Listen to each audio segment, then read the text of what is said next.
नमस्कार, आप देख रहे हैं सिटी पोस्ट लाइव और मैं हूं आपके साथ हर्षिता प्रताप सिंह।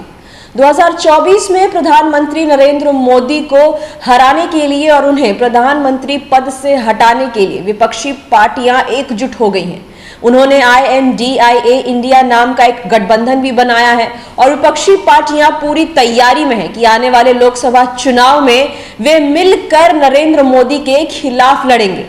लेकिन क्या अब नरेंद्र मोदी और बीजेपी कांग्रेस से डरने लगी है? क्या बीजेपी कांग्रेस को अब चुनौती मानने लगी है? बीजेपी लोकसभा चुनाव से पहले वो प्रदेश के चुनावों में किसी भी कीमत पर जीतना चाहती है।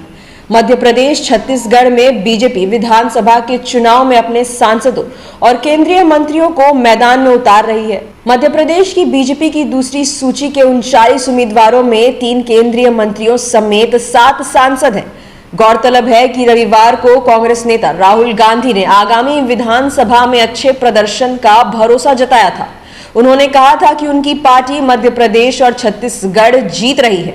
इसके ठीक अगले दिन भाजपा ने 3 केंद्रीय मंत्रियों समेत 7 सांसदों से लैस 39 प्रत्याशियों की दूसरी लिस्ट जारी कर दी है।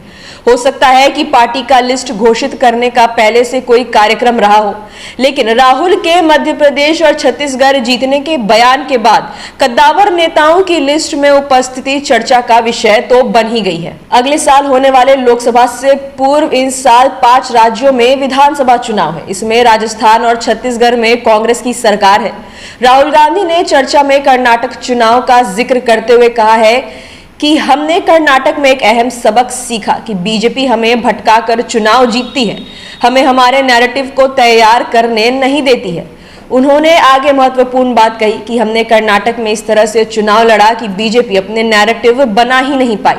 राहुल गांधी का मानना है कि यदि भटकाने की बजाय फोकस होकर चुनाव लड़ा जाएगा तो उसमें सफलता मिलेगी।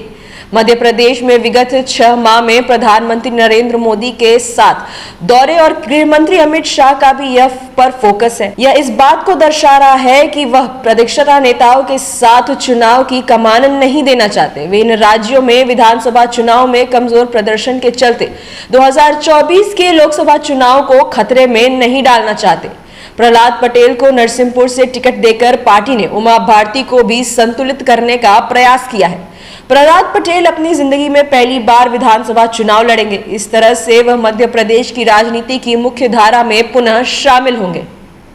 2024 के लोकसभा चुनाव में अब कुछ ही महीने शेष हैं, लेकिन उससे पहले इस साल भारत के 5 राज्यों में विधानसभा चुनाव भी होने हैं, जिसको लेकर साफ तौर पर कांग्रेस और बीजेपी इस वक्त आमने सामने होती हुई नजर आ रही है। दोनों ही अपने अपने नैरेटिव तैयार कर रही हैं और अपने कद्दावर नेताओं को सामने कर रही हैं, क्योंकि किसी भी तरीके से इन 5 राज्यों में दोनों ही पार्टियां जीतने का हर संभव प्रयास करते हुए नजर आ रही हैं।